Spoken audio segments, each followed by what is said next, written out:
The biggest cryptid that we had in Marley Woods was one reported first on Site 2 and then later on Site 1. But it was a huge, and this sounds totally bizarre, but at first they thought it was sort of a dire wolf that, like on Skinwalker, but the property owner, when we showed him pictures, he said, no, that's not it. And he drew a picture of it, and we found later, Ted, we did some research, and for lack of a better word, this thing was more like a giant polar bear / sloth type of animal, which makes absolutely no sense. That was in the weight range, and property owner on Site 2 was a cattleman. He could judge a cattle's weight on the hoof within poundage, and he estimated this thing to weigh over 400 pounds, approaching 500 pounds by the size and the way it moved.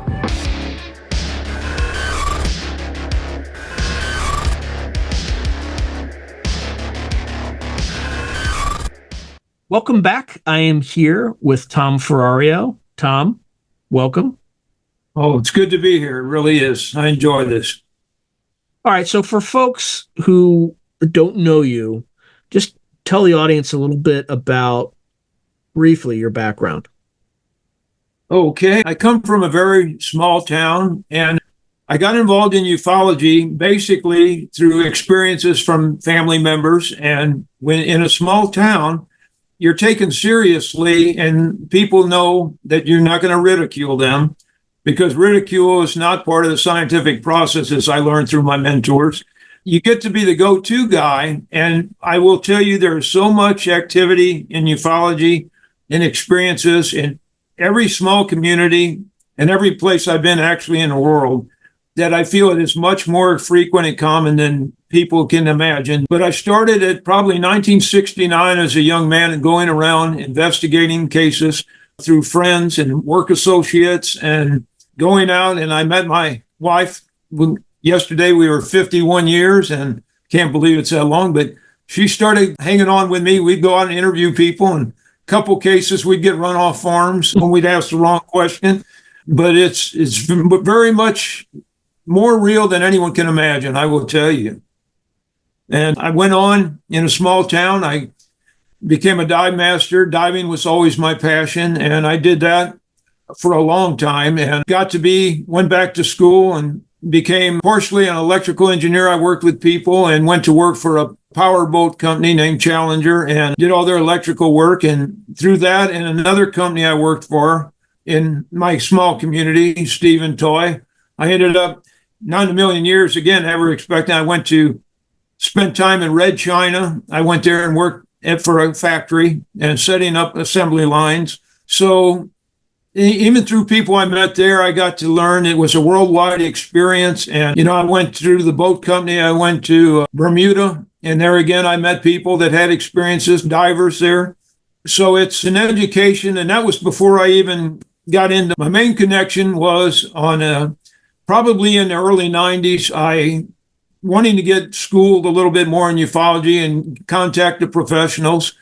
I made a call on a Sunday morning to a gentleman named Walt Andrus and John Schuessler, the founders of MUFON, the Mutual UFO Network, which was started in St. Louis, Missouri. And they were McDonnell Douglas engineers, Boeing engineers. And not only did I get through to them on a several-hour phone call, the gentleman even made me a section director and hooked me up with a state director at that time, the first one, a very great gentleman named Bruce Whitteman, him and I formed a lifelong alliance and relationship, and were part of things that were totally X-File-ish, I will tell you. But that was my start and introduction into ufology and a little bit of my background. All right. There are so many ways we could go with that, but I'm going to keep this focused on one topic now, and we'll focus on some of these other topics in a future episode. Marley Woods. What is it?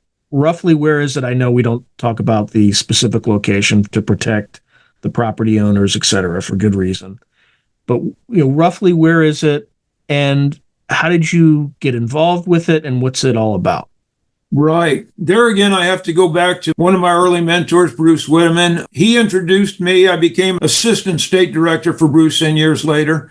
And in 2000, I got to meet a gentleman I followed loosely, and I was captivated by a gentleman named Ted Phillips.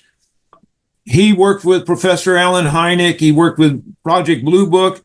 He had a pedigree that goes beyond most ufologists that you could only dream. Worked with Jacques Vallée, who through Ted I got to meet, but meeting Ted at the 2000 conference and worked with Ted, and I offered Ted my assistance, not thinking in a million years he would accept it. And he said, what can you offer me? He said, what can you do? And I said, well, I'm an electrician too. And he said, why don't you come out? And he gave me the directions to the Marley Woods he introduced me to. He gave a long lecture at the 2000 conference about Marley Woods, which totally captivated me and about 200 other people in the room, I will tell you. And so I went out there, and for the first probably year, I was running wires, climbing up windmills, doing whatever he wanted done. And through that association, we became friends.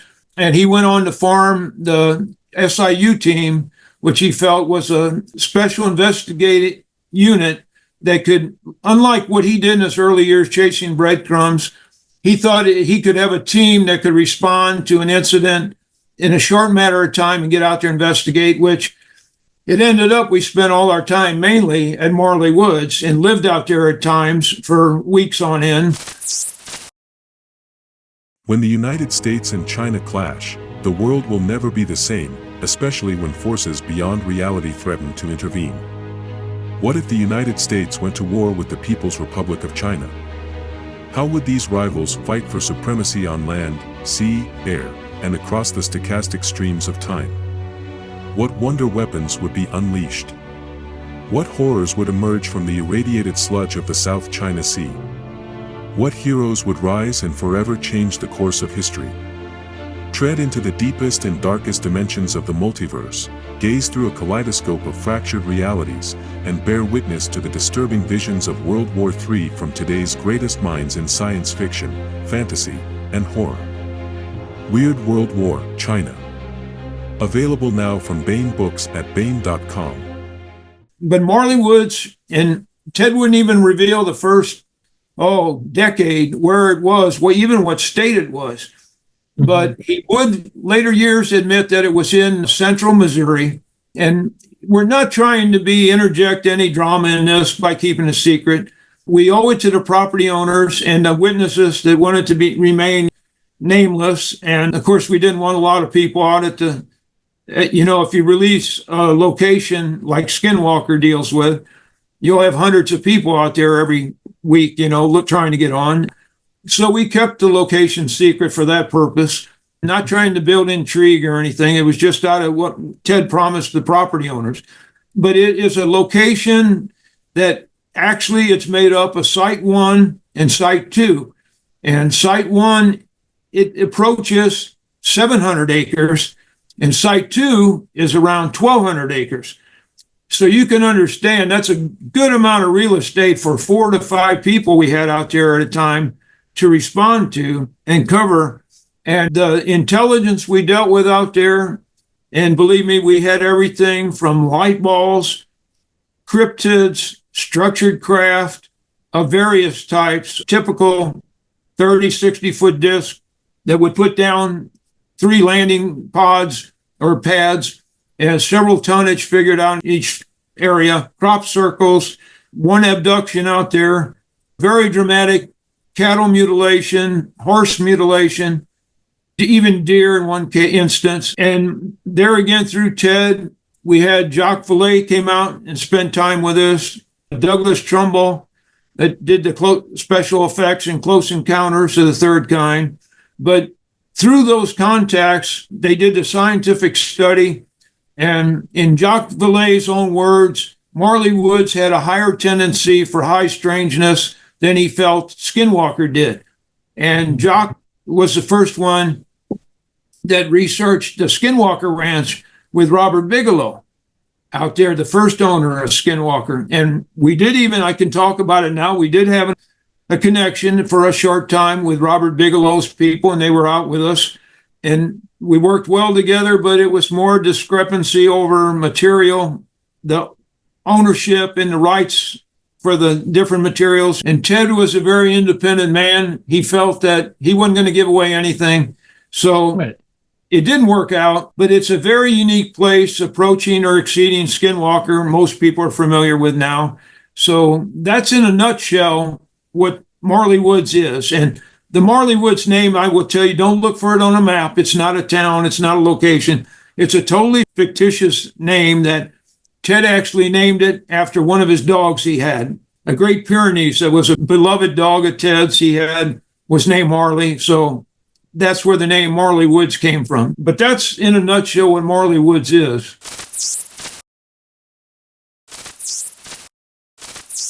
To advertise on Through a Glass Darkly, email throughaglassdarkly@gmail.com.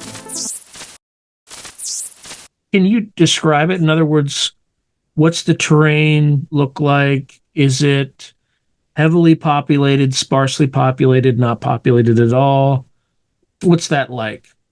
Yeah, it's sparsely populated. The site, too, that's 1,200 acres, has several family members and grandchildren that on the outer boundaries have built their homes, and they farm it, they ranch. They used to do a lot more beef cattle on the place, but over the years, as on site one, it got so much of a problem with the entity or the, let's just say, what was in charge of the area above the caretakers, that it just got to be such an effort and futility that they just basically kept a few cattle in certain locations for their own consumption. Of course, these gentlemen that own the ranch now, one passed away recently, right after we filmed an episode of course, UFO Witness with Ben Hansen. We filmed out on site too, which was Nordics in the Cube. I urge you to go watch that episode. Everything that happened on that episode is real. I can vouch for. Happened to Ben Hansen, was real. 6 weeks after we did that video, shot out there, 3-4 days. 6 weeks, I was notified the caretaker, the property owner, had a stroke and passed away on the ranch.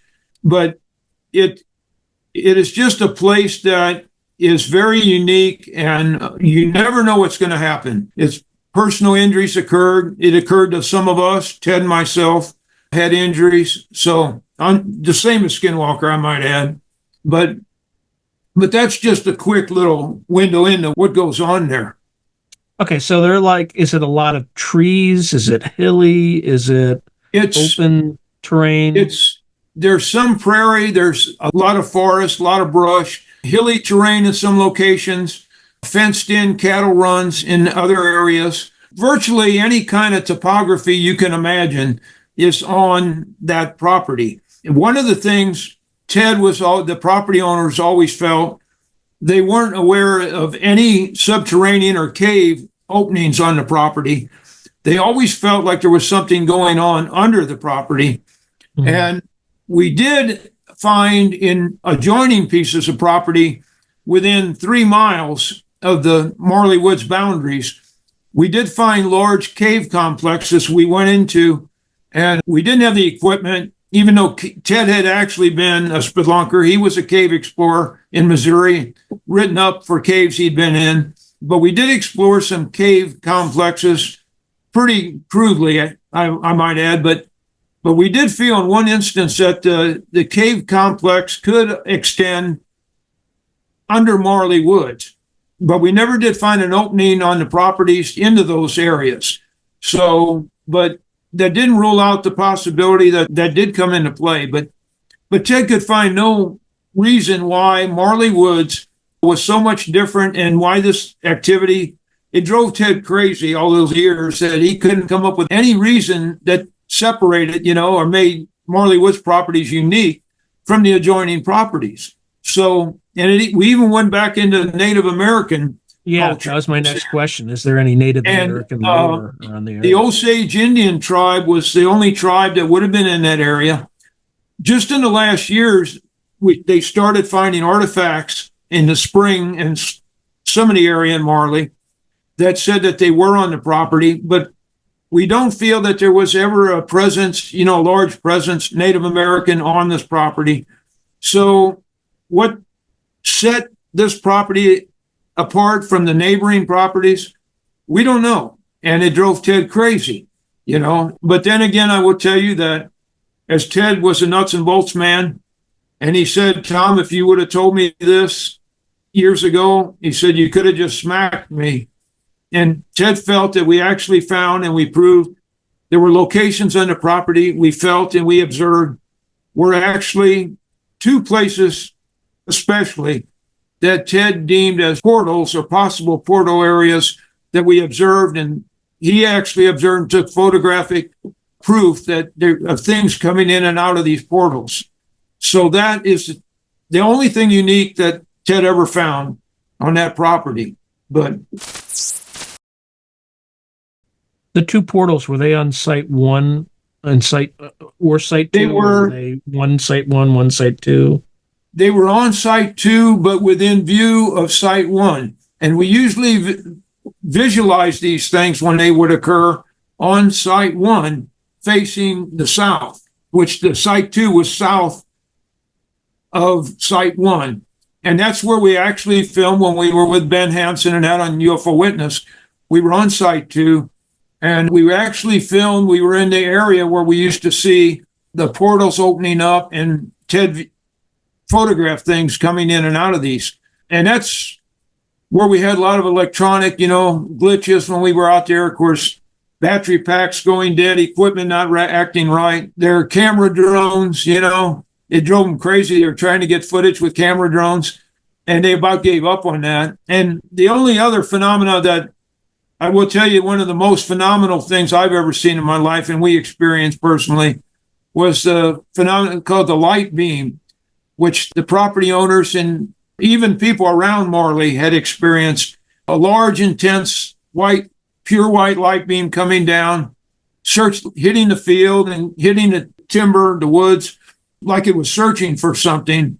And that's what actually did damage to Ted and myself and at other times, other individuals out there. But that's about, the area where it's on site too, but as for everything else, the cryptids, the structured craft, light balls, crop circles, or as Ted used to like to call them, agri-glyphs, or the old terminology, saucer nest, they're common to every piece of property out there on site 1 and 2. So, but the portal areas were all on site 2. Okay, so you would see the portals opening up as you're in site 1, looking toward the south in site 2. Now, the things that came out, did they come from the south and migrate north?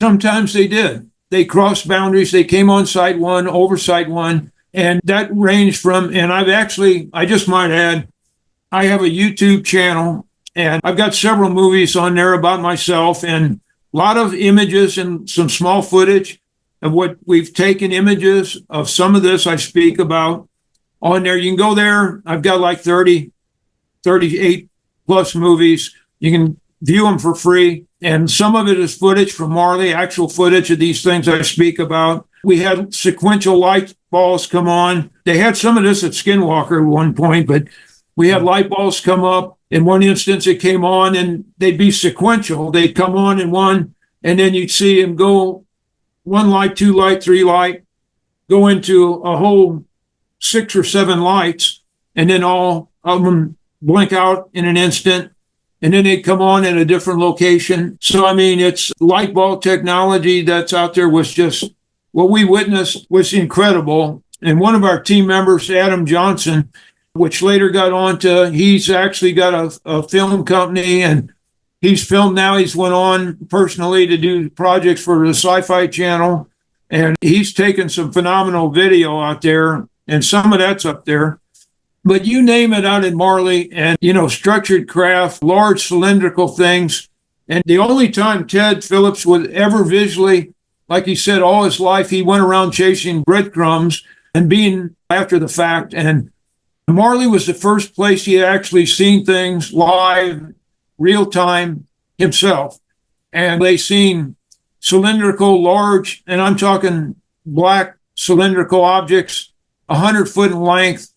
And first time he ever observed actually light balls coming in and out of this craft, this cylindrical object. And it just goes on from that, So it's Now, incredible.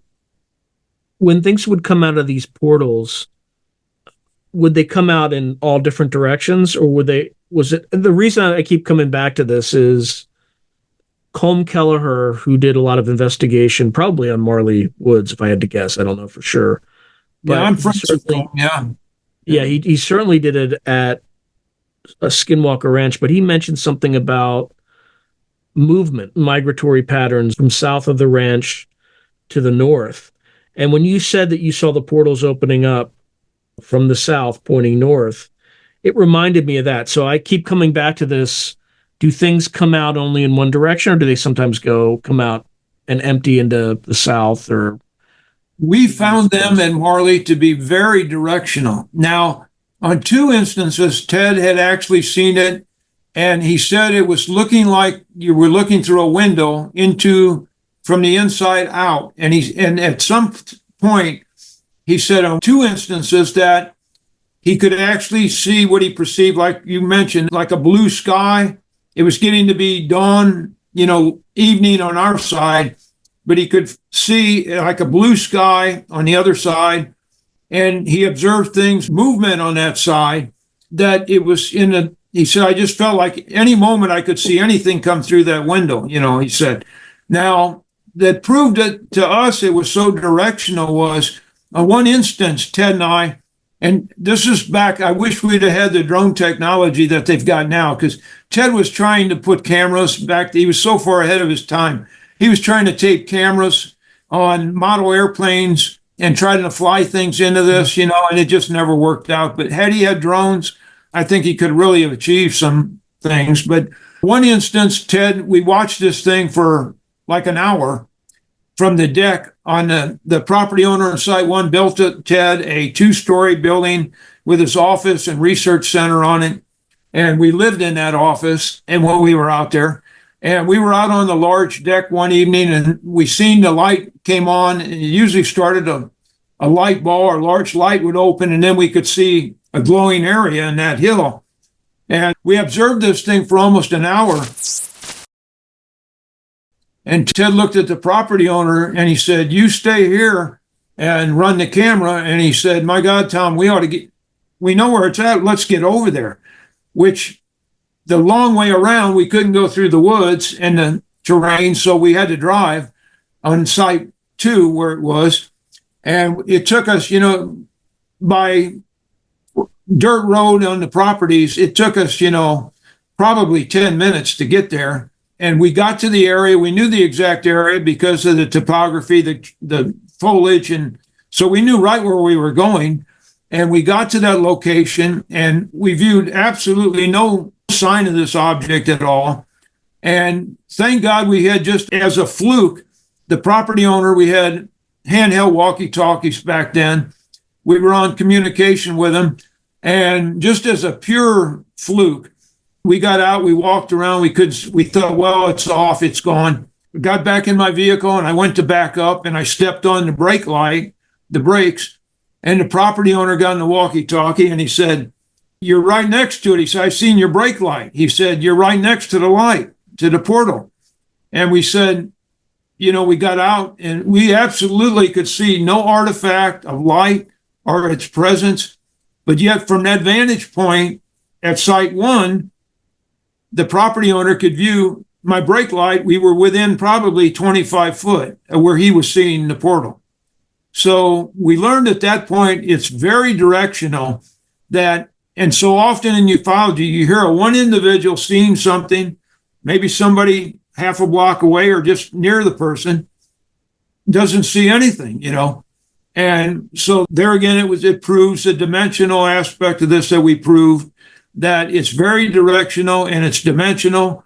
And had we not had that experience, we would have no indication that we were that close to what was being observed from another location. So that's just one of the high strangeness events that we had.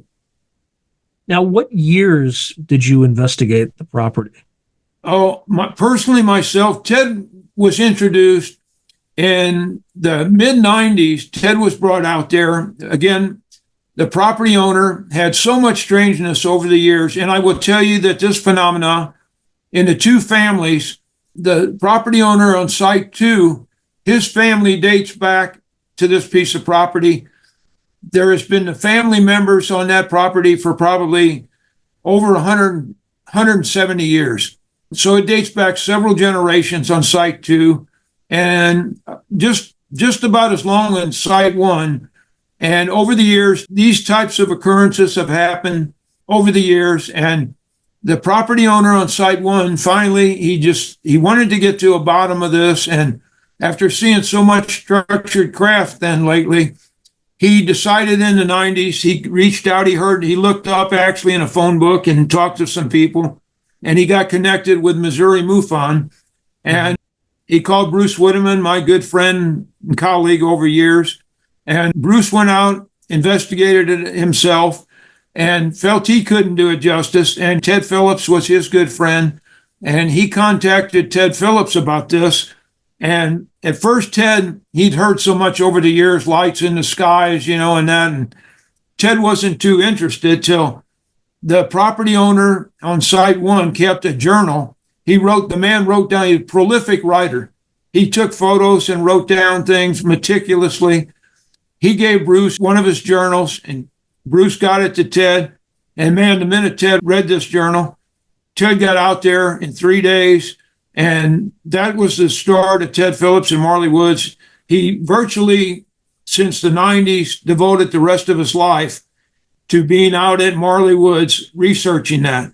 But that's how Ted got introduced into it. And then I got hooked up with Ted in 2000. I met Ted in the late 90s, but got hooked up with him in 2000. And then I spent from 2000 off and on going out there on trips. And then he formed his team in like 2008, 9. And then there were 5 of us out there at times. So it was the remainder of Ted's life, I'll tell you, out there. And so when you were doing your investigations, what types of entities are commonly reported, or what types of entities have folks observed? Yeah, it ranges from some of it is more of a spiritual aspect to the more flesh and blood cryptid type entities. The only Bigfoot sighting ever in the location near there or that county was almost on the property boundary of Marley Woods. Then the biggest cryptid that we had on Marley Woods was one reported first on site 2 and then later on site 1. But it was a huge, and this sounds totally bizarre, but at first they thought it was sort of a dire wolf that, like on Skinwalker, but the property owner, when we showed him pictures, he said, no, that's not it. And he drew a picture of it. And we found later, Ted, we did some research. And for lack of a better word, this thing was more like a giant polar bear / sloth type of animal, which makes absolutely no sense. That was in the weight range, and property owner on site 2 was a cattleman. He could judge a cattle's weight on the hoof within poundage, and he estimated this thing to weigh over 400 pounds, approaching 500 pounds by the size and the way it moved. One instance, he shot at it. He claimed he made it red on the white fur, and he said then his daughter the next day seen another cryptid like this, and then later there were 2 of them reported together that were sighted. Now, we know from the time we spent in the area and research we did, we knew there wasn't a living, breeding population of these things out there. We knew that. It's just a matter of cryptids so often, we feel and we proved it's a dimensional type of cryptid. They come and go at their will as Bigfoot into an area, and when they're there. And they're real flesh and blood, they can do damage. But when they're not there, they're not there. And that's just the way it is. They put down physical tracks. We took casting, and I have pictures of this on my YouTube channel. I have pictures of the tracks. In one instance, it went through a barbed wire fence. Now, this gets really strange because the property owner said, he told us he went through a barbed wire fence, and Ted said, well, show us where the fence is broke and where it went through. And he said, you don't understand. It didn't break the fence. It went through the barbed wire fence as if it just went through like a wind or like a mist. And we went to that area, and we did find on the strands of the barbed wire fence, and it was a fairly new fence, 16-inch long white hairs that we took and sampled. And Ted had a very good molecular biology, and people that did his research, he worked for years. A woman named Phyllis Budinger, which had been on other shows you've seen on TV, that did the research, did DNA work on some, but they took the 16-inch long white hairs. At the time, they did some very crude DNA work, not mitochondrial, but the early DNA work and microscopy on the hair samples. They came back with no known match to these hairs. So what came through there and, materialized or dematerialized through this fence, but it was in the process, we feel, is why it left these hairs, the few hairs, had that ability. There's no other type of critter in this area that have 16-inch long white hairs, and no Shetland ponies or anything like that, or Charolais cattle or anything in that area. So, and we had tracks. So it does leave physical proof, physical traces, which Ted specialized working with Alan Hynek. That was his, expertise was physical trace. And Ted knew how to handle that. But when it's here, it's here. It sets down physical trace. But when it's not here, it's not here. Now, that's just some of the experiences that we've had, And the ranchers out there at times, one instance, the rancher went out on one of the ponds for the cattle, watering, and he went out one day in the wintertime. It was thin ice on the pond with light snow. And the man sees these weird circular 13-inch tracks go down the bank and start across the ice. And they just end in the middle of this pond in the light snow and the ice. And the man, he goes out trying to get a better look at this, and he steps on the ice, and it wouldn't sustain a man's weight. He broke through. Now, 13-inch, diameter tracks, round tracks, you're talking of a good deal of mass that would have exceeded the weight of a man. How do you explain what put down these tracks didn't break the ice and a man did? And yet they terminated in the center of the pond. They were directional. You could tell by the type of track that the direction it was going in, and it terminated. So again, this thing might have been in the process of interdimensional crossing the boundary when it terminated in the middle of this pond. But there's been that kind of evidence and proof set down out there for decades at Marley. But that's just some of the high strangeness as they experience now on Skinwalker too, What's the deal with these Nordics and cubes? I know there's an episode that people can check out and watch, but just really quickly so people can get it. That was for what that was. The first part of the show was actually done on another case in Missouri, and the Nordics in that instance in the cube, that wasn't affiliated with Marley at all. That's just the name of that episode of the show. We were the second half of the show, and I will tell you, we filmed out there several days. We were going to have more episodes dedicated to us they were going to make, and all I can go into right now, let's just say there was a change in management in the media. And at that time, the UFO Witness show was kind of terminated. And there again, the shows we had for our full episodes never made it on air. We were just half of the first episode that season, and we were going to be the follow-up shows. And it's like politics and media right now. It's a mixed bag, believe me. But we were the second half of that show. It was kind of the lead up to our future episodes. And unfortunately, some of the more dramatic things and that we filmed out there and Ted's experiences didn't make it on the air. But that's the way, way back in the day we filmed with, you might remember the show UFO Hunters with Bill Burns. I don't know if you remember that or not. And we filmed episodes with them, and we got part of our show got on. We had 3 more episodes when UFO Witness went off the air.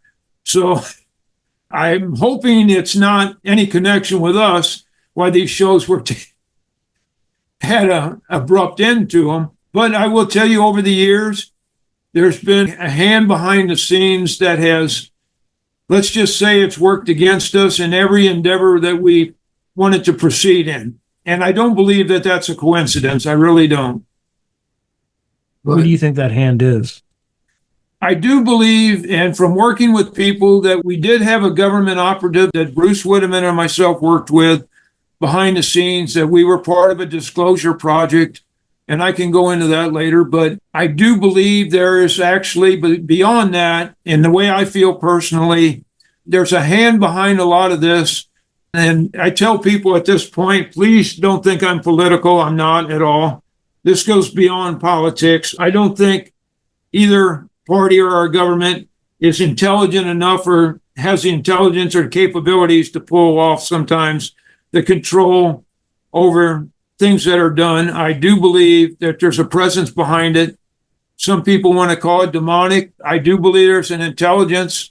We felt that hand in Marley. There's an intelligence, a presence that is always one step ahead of you. And like Ted said, and Ted had lectures, he had people he worked with, he warned them, he said, you're never going to get ahead of it. Believe me, I know over the years, you're never going to get ahead of this phenomenon. It knows what you're doing, and it always be in control. So that you have to always deal with that, Was anybody ever harmed by the phenomena on this? Yeah, unfortunately, I will tell you that, and this gets into a realm that Ted didn't want to speak about. Ted passed in 20, and I can't believe it's been that gone. March 10th, he passed away. I can't believe it's been that long already. I still feel the man's presence. But he didn't want to deal with things that he felt would take the spotlight off his research and the documentation that he was doing. Ted always felt like if he couldn't prove it 3 different ways, if he didn't have documentation to prove something 3 different ways, he wouldn't speak about it. And he let us speak about whatever we wanted to. It wasn't like that, but he always gave us the idea he wouldn't appreciate something if we went there. And we respected him, believe me, and did it. We did it his way. But in the later years, there were people harmed by this, just like there was at Skinwalker. There's been individuals harmed out there. And in one instance, Ted and myself, there have been ranchers out there who have experienced the light beam for years and have come away with things like severe sunburn, scalp issues with their hair. And, at times, and this is where we learn to always share everything with the ranchers we were working with, because at some point, we had experiences. We didn't want to share things with the ranchers. We felt it might worry them or scare them. And little did we know that they were having some of the same experiences that we had. But, myself, Ted and I, one night, we were coming back from Site 2, and you're talking a gated community, a gravel road, a dirt road off a gravel road off a county road. 1,200 acres, gated, locked, nobody in and out of that property. It's impossible. And we were coming back on site. It was about 3 a.m., which, contrary to most people think in ufology and the paranormal that 12 a.m. is the bewitching hour. And you'll find very quickly in this business that 3 a.m. is the true bewitching hour when things happen. For whatever reason, we don't know. But usually 3 a.m. is when things, and we were coming back from Site 2, 3 a.m. We heard about the phenomenon before, never experienced it. And this night we were on the dirt road in my vehicle, and I noticed in the rearview mirror a light beam, a light coming up behind us. And I thought it was another vehicle at first. And I thought, well, that's strange. There can't be another vehicle. And then I could see it was a bright light on the road directly behind us. And just instantly, the time I seen it was behind us, it overtook our vehicle. It was on our vehicle. It lit up our vehicle with the most pure white, intense light I can remember seeing in my vehicle, in the vents, in the dash, down in the vents, the dirt in the vents, the fake vinyl grain in the dash. I remember just, it was unbelievably, strong. I did, and I said to Ted, I said, Ted, are you seeing this? And his words to me were, he said, well, hell yes, I'm seeing this, Tom. And both, which was not a good thing to do. Instantly, I got stopped. We both jumped out of the vehicle. They tried to recreate this on the show on UFO Witness. We both jumped out of the vehicle, and as we looked up, the beam hit us, and we looked up, we did not see a craft, contrary to one report on that show. That's the only thing that wasn't real on the show.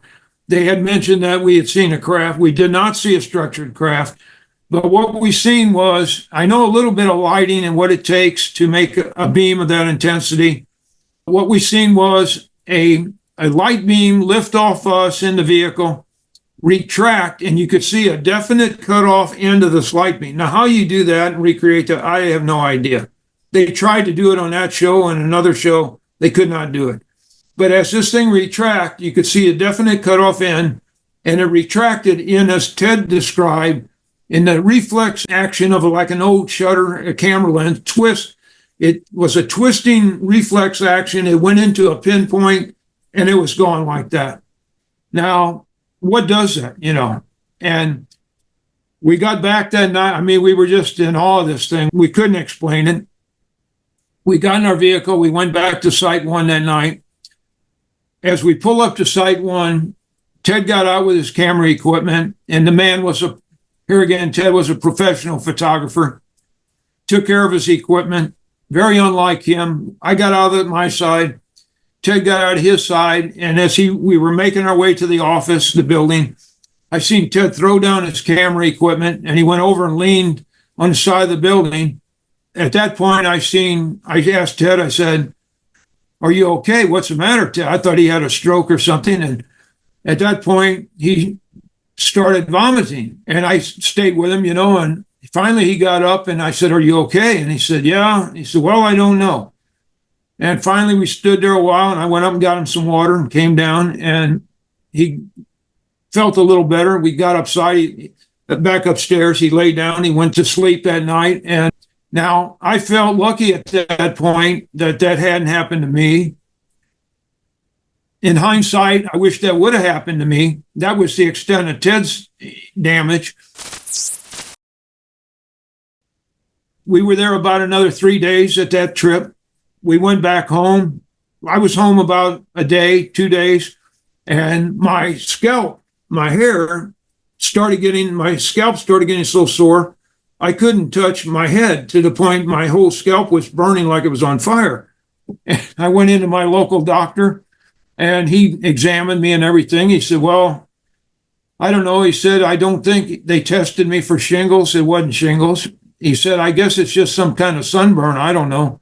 Now, had that been the extent of my damage, I would have been there again. I would have been thrilled. About a month or two later, I started having vision problems. And I went to my optometrist, and he did a study on me, and he said, well, you have a condition, he said, called macular cyst. And I said, what? And he said, yeah, he said, it's called macular cyst. We don't know why it happens to people, but he goes, we don't know what causes it, but it's usually older people. It's a thing of age. And at the time, I wasn't that old. And so he sent me to an eye surgeon in St. Louis, Missouri. And this is all documented, I might add. But they examined me, and they decided that I had macular cyst in both eyes. My right eye wasn't bad enough to do anything with, because when you work on a macular cyst and they laser it out, it's way beyond cataracts removal. It can give you a good outcome, or you can lose vision. So they went ahead, did it in my left eye, and I had a good response. It restored my vision. But then I actually had cataracts removed from both eyes after that. And to this day, my vision changes from time to time. And I asked the doctor in St. Louis, Missouri, what causes this. He said, we really don't know. My follow-up visit, when I went back, and you wear a big bubble, to protect your eye, and they checked my vision out. And I had a young eye doctor there remove the bubble the last time. And thank God I mentioned to him, I said, man, I wished I knew what caused this. Have you ever seen this before? And the young eye doctor said, no. He said, well, the only time we ever seen this, he said, about a year ago, we had two cell tower workers. And he said, one of the workers was up on this cell tower, microwave tower, and he was up installing, finished up, and they fired this microwave tower up. And he said they forgot he was up there, and he was subjected to strong microwave energy, which your eyes are the most susceptible part to microwave energy. And they said he had macular cyst. Now, through the people we work with at Marley, Ted always felt, and they nailed down, that most of the damage out there to animals that we had, and Ted, with tri-field meters and this, they logged that microwave energy was really the culprit in a lot of the bad stuff that went on. Yeah, it sounds like radiation sickness. Yeah, it absolutely is. And microwave energy is radiation sickness in a different spectrum. But when I told Ted this, it all made, the minute the guy mentioned, because I was familiar even back then, microwave damage, which they experience, and they're again, Skinwalker now is their culprit they've nailed down. So now there again, had that been the extent of my damage, and this sounds really far out there, but I have photographic proof of this and the imagery. When this started, when that happened that night, I had dark brown hair. In the span of 3 months, my hair went from dark brown to the color you see today, from white to very blondish most of the time. So along there, you have physical effects that are documented and we experienced. And like I said, the property owners out there on Site 1 had experienced. He went to his local doctor. He had scalp problems, burning. And I asked the property owner, I said, well, what did the doctor tell you when you went about your scalp, your hair? And he said, well, the doctor just called it, he said, touchy scalp syndrome. He said, and supposedly from what I got from him, there had been other people in the area that had that same anomaly. So there again, you want to share data with everybody you're working with, because there might be instances things that ring a bell with people that you never know, when you share things like that, what's going to come out of that. But we absolutely had physical effects, which it's not unlike what they're experiencing at Skinwalker. If you follow that, they've had severe damage with individuals out there, and microwave energy, I will tell you, is always the culprit. And we even feel in one extreme case, it was microwave energy that was used on an animal that was it was an instance that led the property owner in Site 2 to burn down one of his barns, and what happened to one of his horses out there. And, that was a very dramatic, that Ted had never seen anything like that. But what happened to the horse? Well, I like to warn people at this point. It gets very graphic, so you've been forewarned. But virtually what this was a property owner of Site 2 had a favorite horse that he went out and every morning, and he would bring some sugar to, and he loved this horse. And he went in, opened the barn stall, went in, gave his horse the sugar. And he had a habit of running the fence line, checking the fence line where the cattle were. Horse was totally fine, nothing out of the norm. Was within sight of the barn, was within earshot of any sound, anything would have happened. He didn't see anything, didn't hear anything. Walked the fence line, came back around the barn, and as he comes back by the barn, he noticed that the gate that he had closed was ajar, and he knew that wasn't the way he left it. So he walks up. As he's going to close the gate, he notices that the one stall in there was something laying on the floor in the stall. And they recreated this whole scene with pretty good accuracy, I might add, on UFO Witness.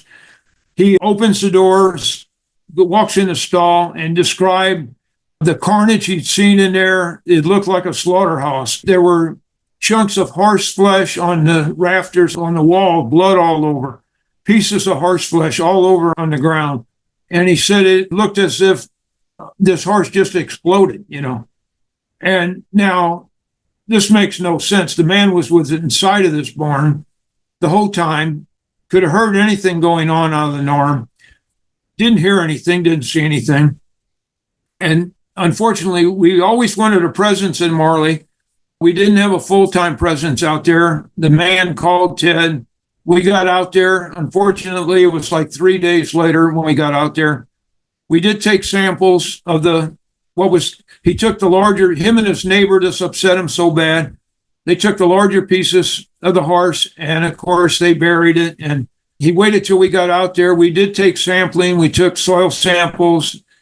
We scraped, remnants, blood off the stalls, and came back under analysis. No anomalies, no explosives used. And Ted always said the only thing Ted said in that area at times, he had extra high with a tri-field meter readings in the microwave spectrum.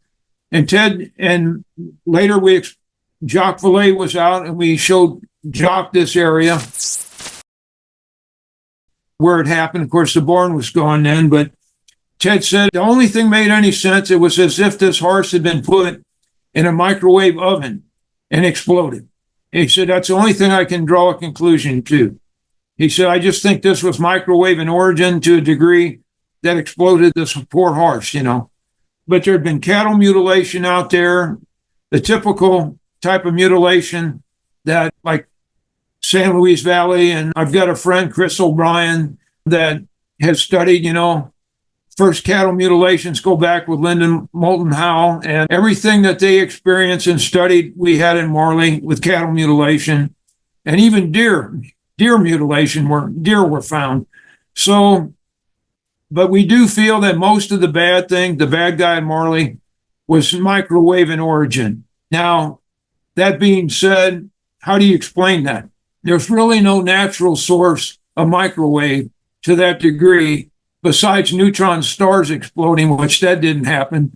So we feel that there was things that passed dimensionally and would be there at times. And people always ask, why did it do this? And that drove the rancher crazy for years. And the only thing that we could come up with, and Ted came up with over the years, so much of this that was done, Ted just felt that it was actually it generated, as you can imagine, vast quantities of fear in the ranchers and surrounding area. And we really feel that fear was a tool that was used to control people on the site 1 and 2 for whatever reason, but it was using fear as a control factor on the people out there. And now for what end goal, we don't know. It's just that's what was done.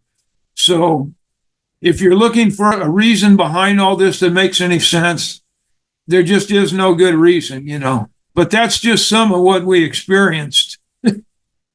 Yeah, I think the frequency at which your microwave oven works is 2.45 gigahertz. Yes. So if you were to blast, a living being with something like that, it would do the trick. Another alternative hypothesis that just coming up with off the top of my head is if these portals somehow migrate to different places. If you had a portal that suddenly opened up to where the horse was into another dimension that had lower atmospheric pressure, right? The horse would explode, right? It would be like going into like a vacuum, not a vacuum like environment, but you move from higher to lower pressure, it would naturally explode. So Right. You're dealing with a technology, though, as Ted said, and you're dealing with an intelligence that as the more work they do out at Skinwalker, the more they find out. And I will tell you that we had a connection with Skinwalker, the New Peoples. We were slated to be on that show I will tell you the Beyond Skinwalker, we were supposed to have part of the first season of that devoted to Marley. And unfortunately, after we filmed UFO Witness, 6 weeks later, I get a call from a family member, the property owner in Site 2, that the gentleman, which he was in his 80s, but in good health, they found him. He had had a stroke on Site 2 and passed away. So his family, of course, they wanted to put everything on hold with the show. They didn't want to go proceed with the show. I contacted the property owner of Site 1 if we could do the show on his property instead of Site 2. He thought it over, and at first he was go for it.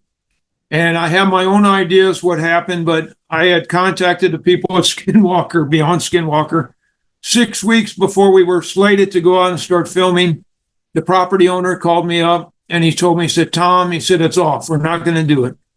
And I asked him, I said, well, why? Why do you feel like that now? You know, and he said, he went in and, well, the family didn't want to do it. But unfortunately, like Skinwalker, you know, when they dig in the ground, it seems to key up, agitate things to the bad side comes forth.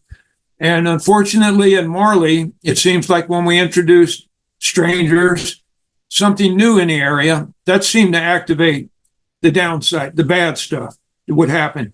And they thought it over. And of course, losing his good friend on Site 2, he just felt he didn't want to expose his family to it.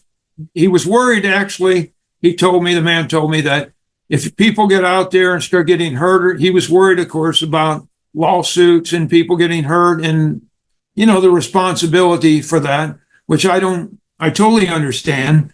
But I had to get back, and he said, I hate to do this to you, Tom, but I had to get back to the people Beyond Skinwalker and tell them it was all off. And believe me, when they put that much investment and time in something, they're not very happy with you when you tell them a project like that's off.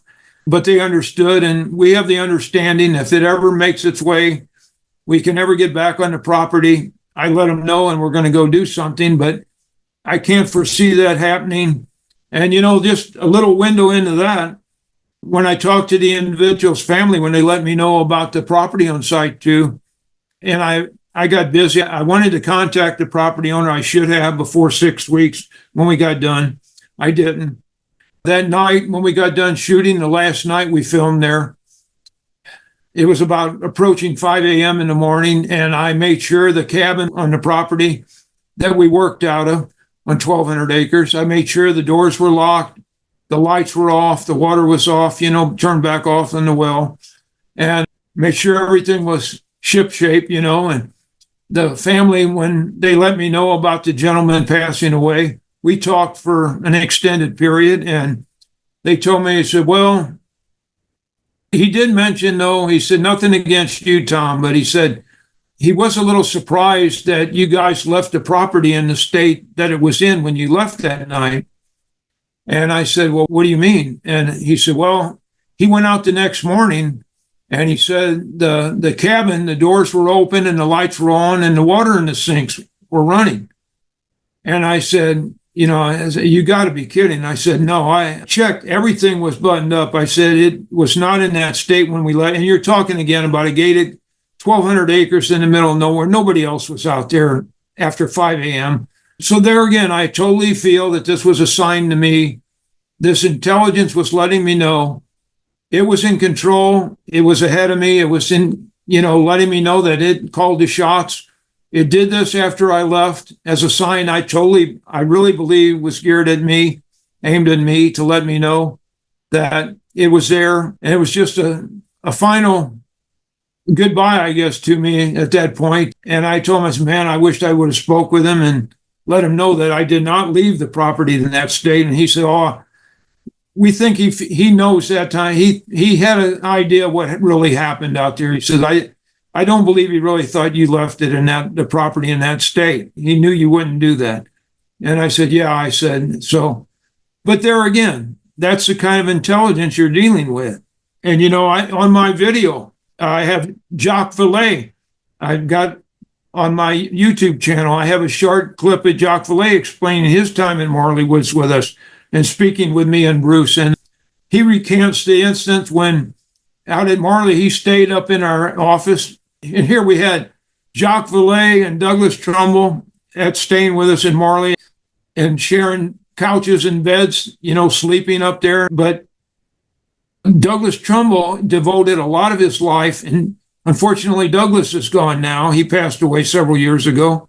But he experimented, made it very expensive camera equipment to try to catch this phenomenon. And he brought out a very sophisticated piece of equipment one night at Marley, and it was raining that night, and he didn't feel that equipment was, at that point it wasn't, he didn't trust it in the weather. So we had another old cabin out there, trapper's cabin, log building with windows, and he installed this equipment inside the cabin, looking out the front window at this one field, the area where most of the light bulb activity we'd see on a regular basis. And he sets this sophisticated tracking equipment down, and it weighed like the tripod was probably 55, 60 pounds. The camera was probably another, I would estimate it, 45, 50 pounds on this heavy tripod, and locked it down facing the window to catch whatever activity went on that night. And we left the cabin that night, and the property owner had the only key, locked the door to that old cabin. We went up, stayed the night. The next morning, we go down, and Douglas and Jacques Vallée and Ted and myself, we go down, and Douglas is the first one. The property owner unlocks the door, and Douglas walks in there. And Douglas walks in there, and we heard him yelling at that point, Douglas. And Jacques Vallée goes in and says, Douglas, what's the matter? And Douglas said, and not so in pretty graphic terminology, he said, who's messing with me in here? And we all went in, and Jacques Vallée told him, he said, Douglas, he said, I don't think anyone of us is messing with you. And Douglas said, well, and he had the camera locked down on this heavy tripod at the window. And here, when we go in the cabin, locked cabin that morning, the camera is 30 degrees turned away from the window, facing in the cabin. Now, what does that, But there again, it was just showing us this entity, this intelligence had the upper hand, and it just left us a sign that it was in charge. If it didn't want something to be photographed or imaged, it wasn't going to be. And that, we had experiences out there when we were connected with the Bigelow team that proved it was dimensional. And they did experiments at Skinwalker, the same type of experiments. The Bigelow team worked with us, and they would do things like on a table, you get into the more paranormal poltergeist type activity, which I will tell you that I was a nuts and bolts man like Ted in the beginning. I would not have wanted to hear this, but the paranormal, ufology, it's all in the same dimensional realm. It's all related. And a lot of ufologists will throw rocks at you for saying that.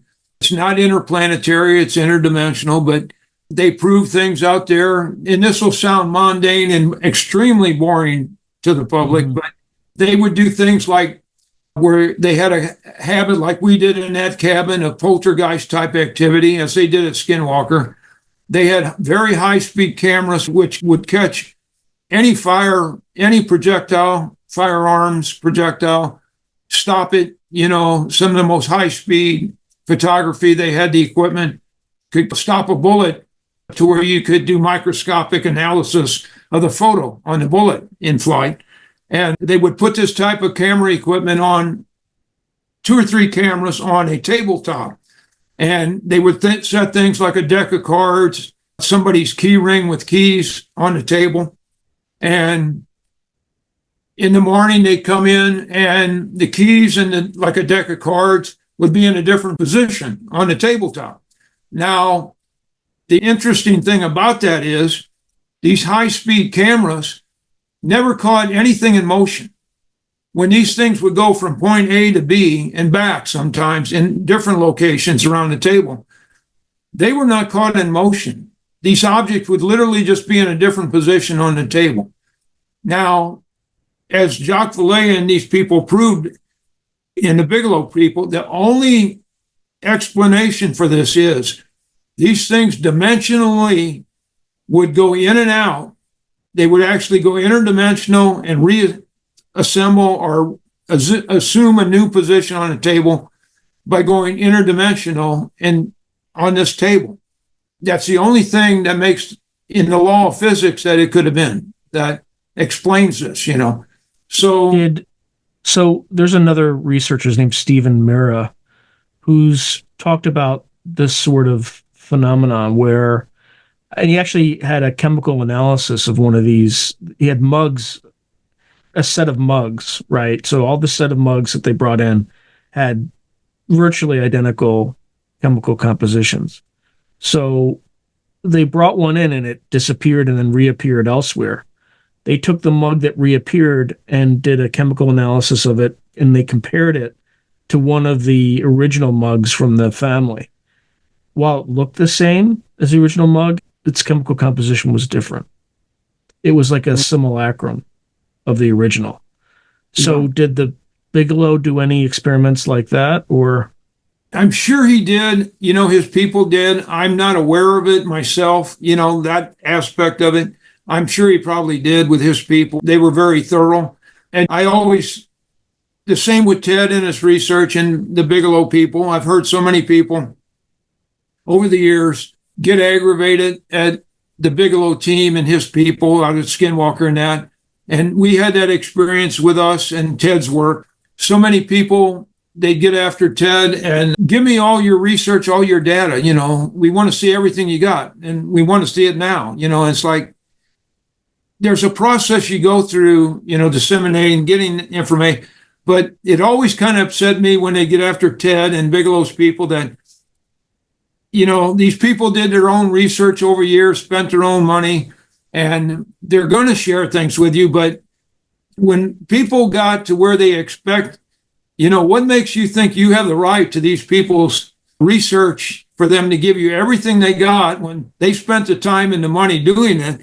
And They're telling you what they got, but people tend to want to know it all and they want it now. And that's okay, but you got to respect the people involved, and go by what they wish to, because quite frankly, and I'm not trying to downplay anybody, or make anybody feel stupid at this point, but quite frankly, unless you're in the research and you see the reasoning behind a lot of the data and things, just people wouldn't understand. And I'm not trying to be mean by saying that. It's just that it's just the way it is. But have you gone there recently? Do you still go back? I haven't been there it's been 2 years now since I've been there. And I've had a lot going on personally in my own life. And to be honest with you, I have scheduled some of the original team. We're trying to get back there. And Adam Johnson, which is one of the original team, he's doing a documentary on Ted and Marley Woods. And we plan on getting back there and doing a documentary. And, if things happen while we're there, that would be great to document ongoing, which I suspect there will be. But the property owners at this point, other than myself and the original team members, they don't want any other strangers on the place. And I respect their wishes, over the years. There's been people try to buy their way on there. A few individuals did locate the place and got on there. And I will tell you that the property owner of Site 2, it just so happened his family is in law enforcement in the area.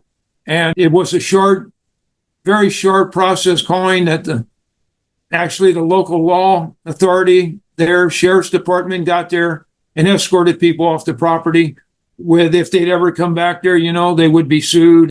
But people have got on there and tried to trespass. And quite frankly, if you don't know the locations, the hot locations and where the events take place, and you're dealing with a large piece of real estate that you're probably not going to do you any good if you do get on the property, So we just always tell people, respect the property owner's rights and the witnesses in the area and respect their wishes, and don't try to get out there and think you're going to get on the property. And it just, as I will tell you at Skinwalker behind the scenes, it's a nightmare for security to keep that place, keep people out now. So what do you think is the reason the property is the way it is? Is there something like, what about the location? Ted's Ted studied over the years. He studied the topography, the lay of the land, the subterranean maybe aspect of this. He did EMF work, electromagnetic spectrum, something in that area, the minerals in the area. The man went over everything possible, and it drove him crazy. He could come up with no known reason what set this area apart from a mile down the road. There was no good reason why this area should be the way it is, as there is basically in Skinwalker. They think they've nailed down a few things that might be the reason for it, but there just never was anything solid concrete that he could come up with that why Marley Woods was Marley Woods. Any final words for the audience about Marley Woods? No, it's just like I said, as Jacques Vallée, and I love at this point, he left us with the words out there, and I'll tell you, Jacques Vallée said the UFO phenomena represents evidence for other dimensions that simply cannot be understood apart from their psychic and symbolic reality. What we see here is not an alien invasion. It is a spiritual system that acts on humans and uses humans. Now, that's a statement Jacques Vallée had given us, and he believes and proved. And I always like to leave the audience with that statement that virtually it's interdimensional, it's not interplanetary. And I truly believe that it is a presence there, an intelligence that you're not going to get ahead of. And that it's hard to explain, but that's what we've come up with. All right. Well, thank you, Tom. It was an absolute pleasure, and I look forward to speaking with you in the next episode. Well, thank you. It was a pleasure. If you enjoyed today's video, please hit like and subscribe, and also hit the notification button so you can be notified whenever I post new content. Thank you. Now, if you're enjoying the channel and you want to support it, there are several things you can do. In fact, there are 5 things you can do. The first thing you can do is just buy my books. I got plenty of books out in the market right now, and I would prefer that folks buy a book rather than giving me direct support, because they get something out of it. They get a real tangible product. The second way you can support me is by becoming a member on YouTube or becoming a patron on Patreon. And just go to either site and it'll explain everything.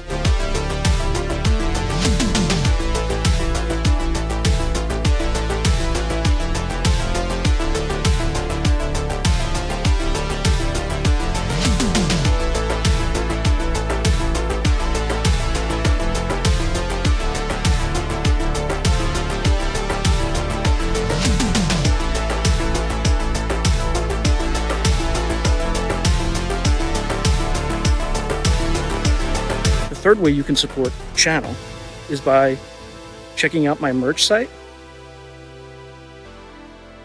which is here. There's plenty of stuff that you can get to support the channel. And I'd appreciate that you have it and can wear it. Not only do you help support the channel, but you also help promote the channel, and I appreciate that.